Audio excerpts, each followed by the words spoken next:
I'm Dan Neff, and I'm a torchwork glass artist, and been working with glass for about 8 years. And what you see here is a torch that I use these different rods of glass here, clear and colored, to melt it into all kinds of artwork. The outdoors is a big passion of mine, so a lot of my artwork you'll see themes tying into the outdoor world, whether it's flowers or animals, and just a lot of my color schemes too. I really like earth tones and stuff like that. So there's a big tie-in between my passion of the outdoor world and wanting to share that with people. Colors on their breast and their wings and tails and things like that. This one I tried for a little, and so yeah, it's just been a natural progression of wanting to make a living at it, and just finding out how hard I have to work at it and putting in the time, and just growing as an artist too is a big part of that. Every color is pretty much found in the natural world. It just depends on where you are in the world.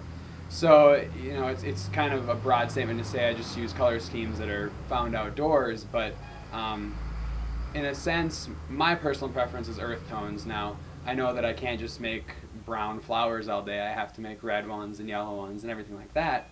And so I try to find pieces of work or different techniques or things that I make that fit well with a certain color scheme. So a flower pendant looks good in bright colors, so I make them in bright colors, whereas I make agates and geodes. I mean, they're all out of glass, but that's what I call them, and those have a lot more of those earth tones. And so kind of finding the right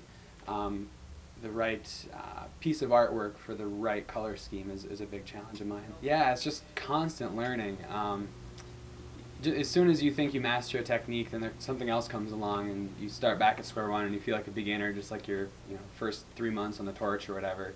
So the process of constantly learning definitely keeps me coming back, and it's just nice to be able to do something that I like, that there's always that drive to continue the learning and to continue growing, and come back to the studio and work 40 hours during the week and make more inventory. And so it really gets to be a lot of work in the summertime, which I'm lucky that I enjoy my winters and enjoy being out in the snow, because otherwise I'd never have free time to go do things the way I work in the summer.